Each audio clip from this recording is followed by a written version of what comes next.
हाँ तो दोस्तों, अब हम पढ़ेंगे हमारा जो आठवां पार्ट है उसका पार्ट 3 पढ़ेंगे हम। पार्ट 3 का पहला टॉपिक है कार्बन के अप्रूव। क्या है पहला टॉपिक? कार्बन के अप्रूव।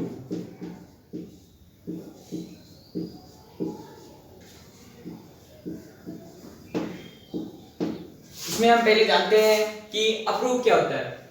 जो हमने सब लिखा हुआ है अप्रूव, वो क्या होता है? अप्रूव किसे कहते हैं? किसी तत्व के जो एक से अधिक पदार्थ होते हैं वो अगर रासायनिक या भौतिक गुणधर्मों में एक दूसरे से पर्याप्त भिन्न हो तो उन्हें क्या कहते हैं? अप्रूव कहते हैं। और कार्बन के अप्रूव किसे कहेंगे? कार्बन तत्व के एक या एक से अधिक पदार्थ जो एक दूसरे से गुणधर्मों में पर्याप्त भिन्न है, उन्हें कार्बन के अप्रूव कहेंगे। अब हम देखते हैं कार्बन के अप्रूव को कितने भागों में बांटा गया है। कार्बन के अप्रूव को 2 भागों में बांटा गया है। पहला अप्रूव है क्रिस्टलीय अप्रूव।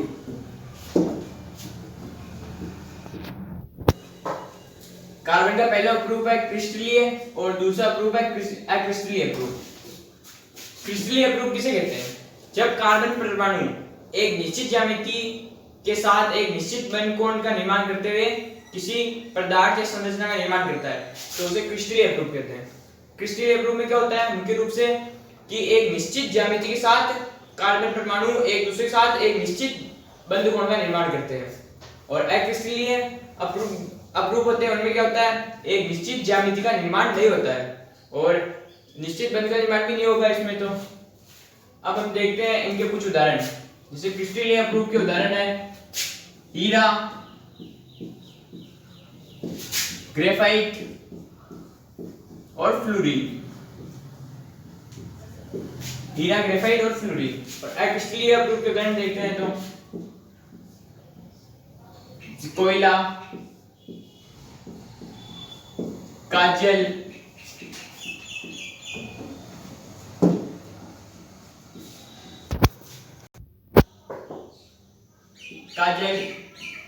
कोक, कोल, जंतु चारकोल और पादप चारकोल, काष्ठ चारकोल। ऐसे ऐसे खूब उदाहरण है।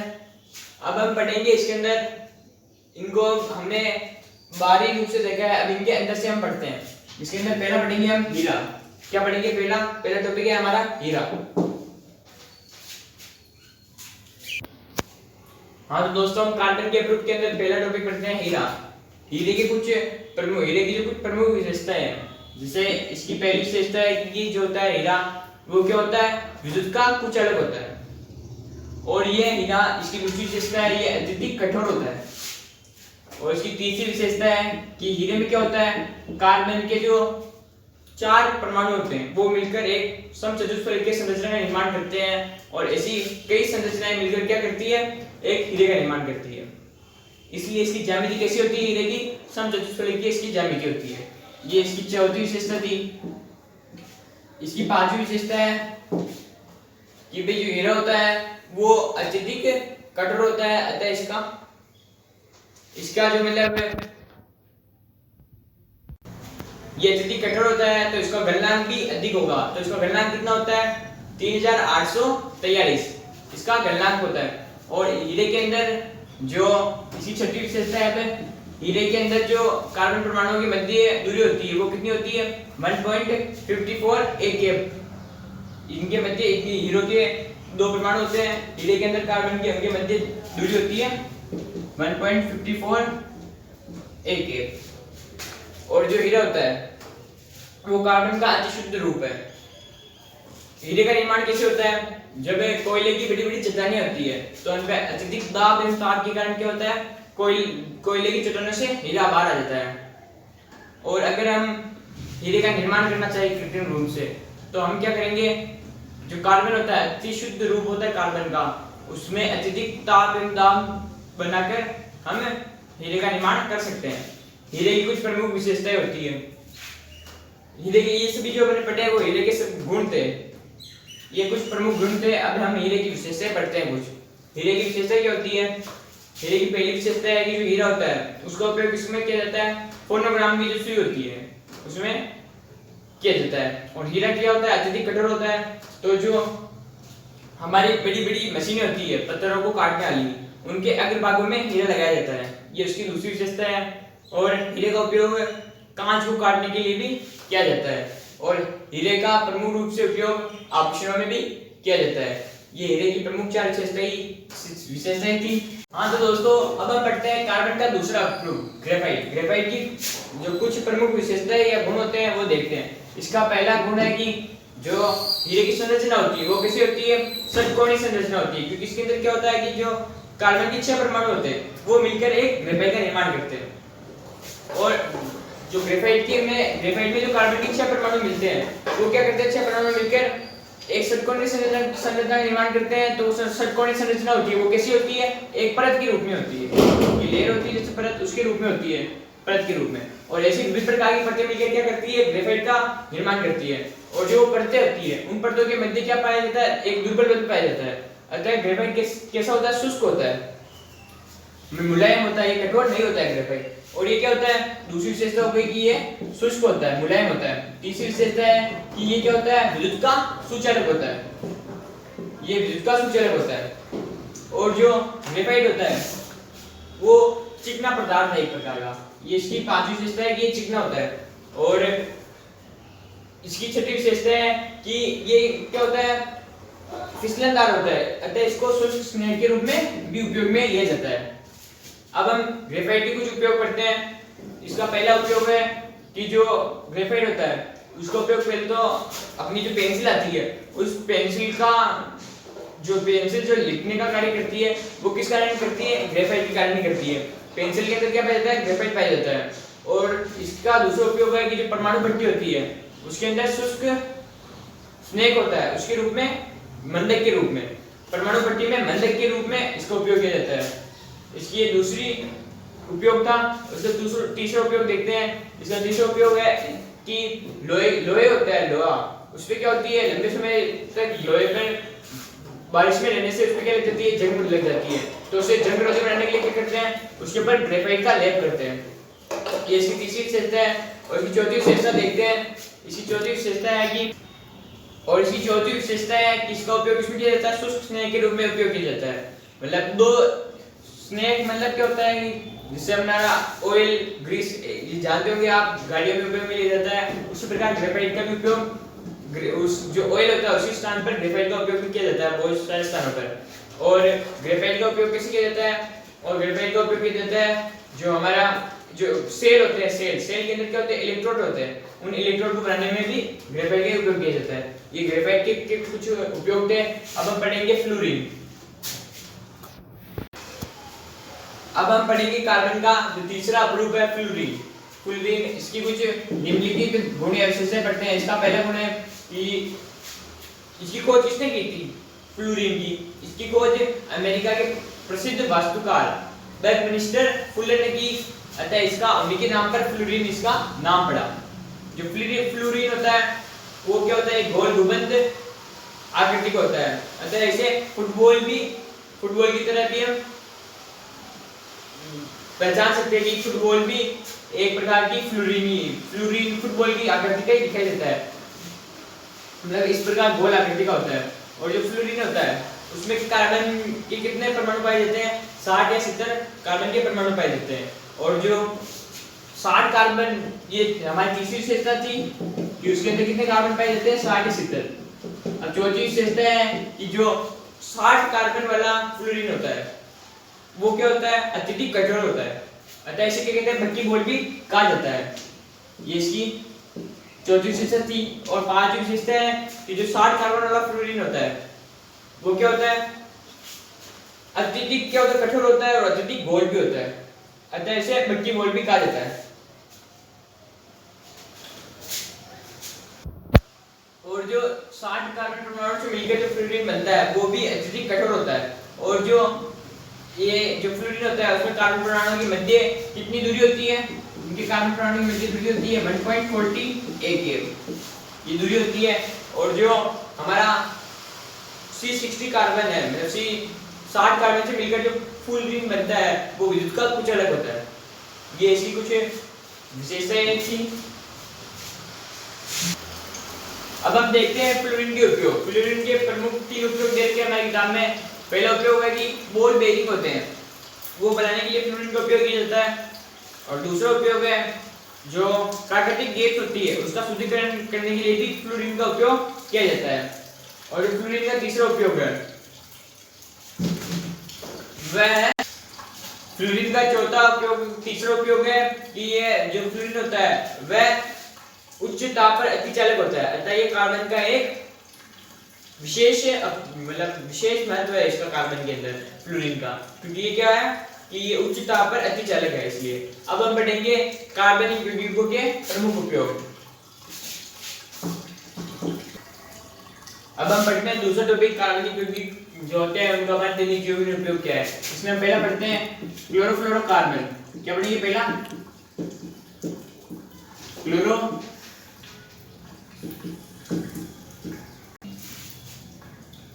अब हम पढ़ते हैं क्लोरोफ्लोरोकार्बन। क्लोरोफ्लोरोकार्बन किसे कहते हैं? जब कार्बनिक यौगिक होता है उसके साथ जब क्लोरीन और फ्लोरीन मिलकर अगर यौगिक का निर्माण करते हैं तो उसे क्लोरोफ्लोरोकार्बन कहते हैं या फ्रीऑन भी कहते हैं उसे, ठीक है। और जो फ्रीऑन गहरा होता है, फ्रीऑन गहरा का निर्माण कैसे होता है? जब कार्बनिक यौगिक के साथ हाइड्रोजन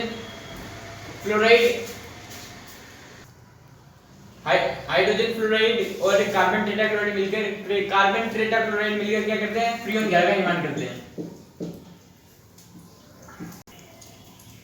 कार्बन टेट्राक्लोराइड और हाइड्रोजन फ्लोराइड मिलकर फ्रीऑन गहरा का निर्माण करते हैं। अब हम देखते हैं हम इनका नामकरण कैसे करते हैं। कार्बनिक यौगिक में क्लोरोफ्लोरोकार्बन का नामकरण कैसे करते हैं वो देखते हैं। अब हम देखते हैं फ्रीऑन का नामकरण। फ्रीऑन का नामकरण कैसे करते हैं?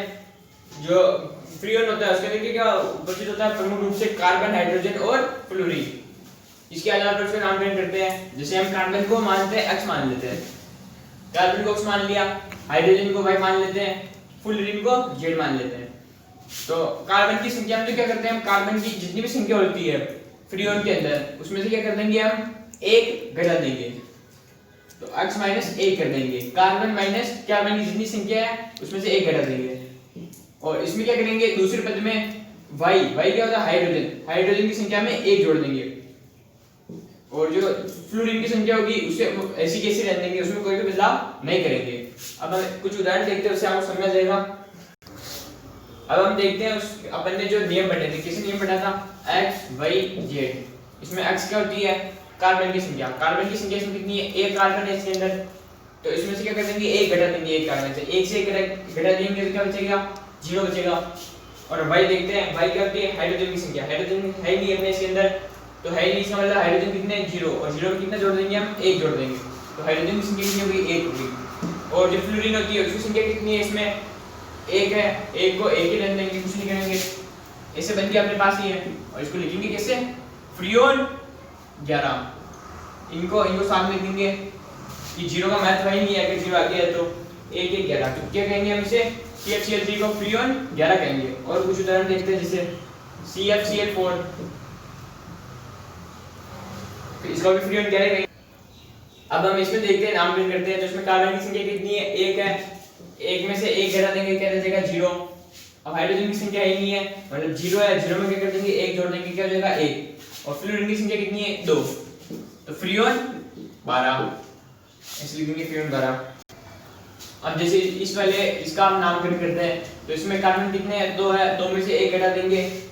हमने देखा था पहले नियम के अंदर क्या होता है? कार्बन की संख्या से 1 घटा देते हैं, तो कितना हो जाएगा? कार्बन 1 हो गया। और दूसरा देखते हैं हाइड्रोजन की संख्या। हाइड्रोजन है ही नहीं इसके अंदर, उसमें हाइड्रोजन है ही नहीं, 0 हाइड्रोजन है, 0 में 1 जोड़ देंगे, 1 हो जाएगा। और इसमें फ्लोरीन की संख्या कितनी है? 3 है, तो क्या लिखेंगे? 3, तो फ्रीऑन कितना हो जाएगा? फ्रीऑन 113 हो जाएगा। ये नामकरण हो गया, बहुत ही आसान होगा, ये आपको परीक्षा में आसानी से आ जाएगा। अब हम फ्रीऑन के कुछ उपयोग देखते हैं। फ्रीऑन का प्रमुख उपयोग किया जाता है जो हमारे ठंडे रखने के जो उपकरण होते हैं, जैसे फ्रिज हो गया, एयर कंडीशनर हो गया, और इनमें किसका उपयोग किया जाता है? फ्रीऑन का उपयोग किया जाता है, या क्लोरोफ्लोरो गैस का उपयोग किया जाता है। और इसका दूसरा उपयोग है अक्रिय विलायक के रूप में भी फ्रीऑन का उपयोग किया जाता है। अब हम पढ़ते हैं CNG। क्या पढ़ेंगे? CNG। अब हम पढ़ते हैं CNG। CNG का पूरा नाम क्या होता है? संपीड़ित प्राकृतिक गैस। क्या होता है? संपीड़ित प्राकृतिक गैस होता है। सी से क्या होता है? कंप्रेस्ड। कंप्रेस्ड को हम हिंदी में क्या कहते हैं? संपीड़ित कहते हैं। एन से होता है नेचुरल, नेचुरली प्राकृतिक। जी से गैस, गैस को कैसे कहते हैं? क्या हो जाएगा मिलाने पर? संपीड़ित प्राकृतिक गैस। अभी हम इसके बारे में कुछ जानकारी प्राप्त करते हैं ताकि अगर ये परीक्षा में हमें क्वेश्चन पूछेगा 1-2 नंबर का तो हम इसमें लिख पाए। इस वाले टॉपिक से आपको बिल्कुल कम चांस है इसके आने के, और आएगा भी सही तो आपको ओनली फॉर 1-2 नंबर का क्वेश्चन पूछेगा इसमें से। तो इसमें थोड़ी हम जानकारी प्राप्त करते हैं। सीएनजी कहाँ से प्राप्त होती है? सीएनजी में प्राप्त होती है जो हमारा धरातल होता है, उसके अंदर धरातल के अंदर कुछ गहराई में क्या होता है? हम एलपीजी का जहां से शोधन करते हैं उसके उसकी कुछ ऊपरी परत में, पेट्रोलियम का जहां से शोधन करते हैं उसकी ऊपरी परत में क्या होता है? सीएनजी, उसकी ऊपरी परत में सीएनजी पाई जाती है। तो वहां से सीएनजी को प्राप्त किया जाता है और उसको बाद में क्या करते हैं? सीएनजी को अत्यधिक ताप एवं दाब पर गर्म करके अपने घरों तक पहुंचा दिया जाता है। जो हमारे पेट्रोलियम की ऊपरी परत में पाई जाती है गैस, उसे क्या कहते हैं? प्राकृतिक गैस। और वो जैसे बाहर निकालते हैं उसे क्या करते हैं? उच्च ताप एवं दाब पे क्या करते हैं? संपीड़ित करते हैं। तो उसे क्या कहते हैं? उसके बाद में संपीड़ित प्राकृतिक गैस कहते हैं। और इसका उपयोग अभी तक वाहनों में किया जा रहा है, वाहनों में ईंधन के रूप में किया जाता है। और इसके अंदर है हमारा एक टॉपिक है एलपीजी छोटा सा। एलपीजी क्या होता है? जो हमारा पेट्रोलियम होता है उसके अंदर से निकलने वाली एक गैस है जिसका उपयोग प्रमुख रूप से घरेलू ईंधन के रूप में किया जाता है। एलपीजी कहाँ से प्राप्त होती है? एलपीजी भी हमें पेट्रोलियम पदार्थ प्राप्त करते हैं उसमें से एक रूप है ये पेट्रोलियम का एलपीजी। एलपीजी का प्रमुख उपयोग आपने देख ही लिया कि इसका प्रमुख रूप से उपयोग ईंधन में किया जाता है, घरेलू खाना बनाने के लिए, और इसका उपयोग वाहनों में भी ईंधन के रूप में किया जाता है। अगर हमें परीक्षा में पूछे कि सीएनजी अधिक अच्छी गैस है या एलपीजी, तो आप क्या कहोगे? कि सीएनजी अच्छी रहेगी या एलपीजी? तो अब हम देखते हैं कि जो सीएनजी होती है वो क्या होती है? वो हल्की होती है। अगर वह हल्की है तो अगर उसका सीएनजी का रिसाव होगा तो वह हवा में ऊपर उठ जाएगी, और हवा में ऊपर उठ जाएगी तो उससे क्या होगा? दुर्घटना होने का खतरा कम रहेगा। और एलपीजी की होती है भारी होती है तो उससे क्या होता है? दुर्घटना होने का खतरा ज्यादा रहता है। अतः सीएनजी अच्छी होती है एलपीजी की अपेक्षा। अतः हम सीएनजी को ही सही बताएंगे। और जो एलपीजी होती है उसके अंदर क्या होती है? कार्बन की मात्रा अधिक होती है, अतः इससे प्रदूषण अधिक होता है, और सीएनजी के अंदर कार्बन की मात्रा कम होती है, अतः इससे प्रदूषण कम होता है। अब हम पढ़ते हैं हमारा अगला टॉपिक। पढ़ते हैं। हमारा तीसरा टॉपिक है बहुलक। बहुलक किसे कहते हैं? हमारा तीसरा टॉपिक है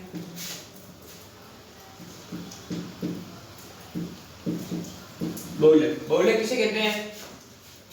जो छोटे छोटे पदार्थ होते हैं, जब छोटी छोटी इकाइयां मिलकर क्या करती है? एक बड़ी संरचना का निर्माण करती है। ये एक बड़ी इकाई का निर्माण करती है, उसे क्या कहते हैं? बहुलक कहते हैं। और इसी प्रक्रिया को क्या कहते हैं? बहुलीकरण प्रक्रिया कहते हैं। बहुलक कितने प्रकार के होते हैं? 2 प्रकार के होते हैं। पहला प्राकृतिक बहुलक,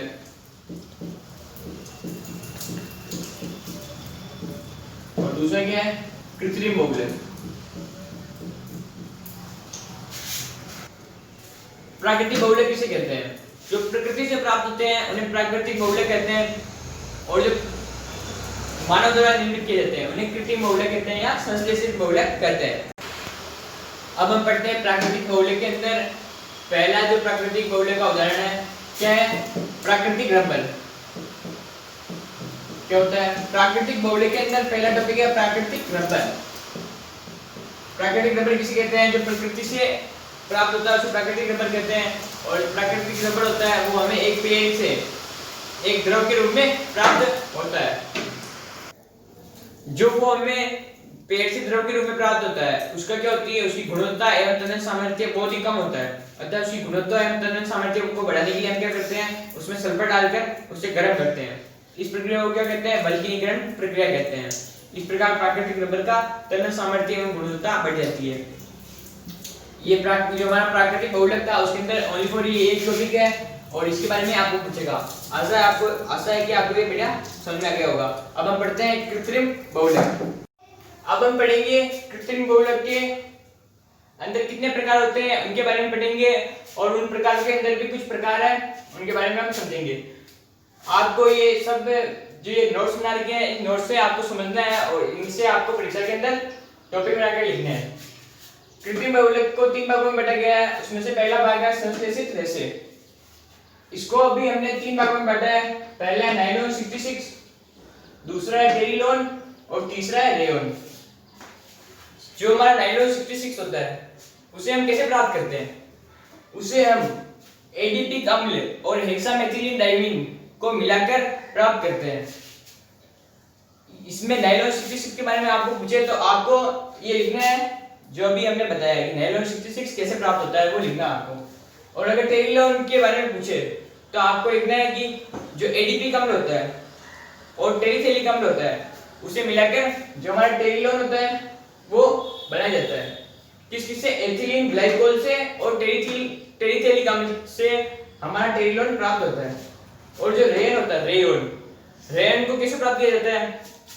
जो हमारा सेल्यूलोज होता है या हम कागज कह सकते हैं, उसको क्या करते हैं हम सोडियम हाइड्रोक्साइड के विलयन में भिगो कर रखते हैं और उसके बाद उस विलयन को गाढ़ा करने के लिए क्या करते हैं हम उसके अंदर कार्बन डाइसल्फाइड मिला देते हैं, जिससे वो विलयन क्या हो जाता है? गाढ़ा हो जाता है।